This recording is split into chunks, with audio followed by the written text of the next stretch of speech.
Malikhaing pagsulat ay hindi lamang sa simpleng pagbuo ng mga salita. Ito ay proseso ng paglikha ng mga mundo, pagbibigay buhay sa mga imanasyon at paghatid ng mga karanasan sa isang natatangi at nakakaantig na paraan.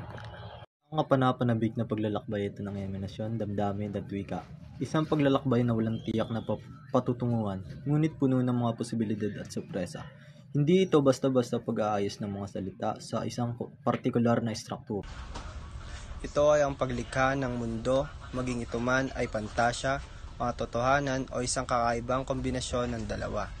Binibigyan diin natin ang mga tauhan mula sa mga bayani hanggang sa mga kontrabida na may kanya-kanyang layunin, takot at pangarap.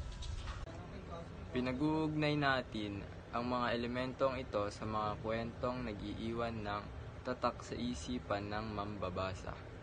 Nag-iiwan ng mga tanong, nag-uudyok ng pagninilay-nilay at pagpapasiklab ng damdamin.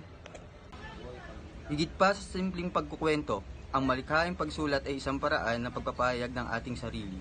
Ito ay isang daluyan upang maipahayag ang mga damdamin, karanasan at pananaw na maaaring mahirap ipahayag sa ibang paraan.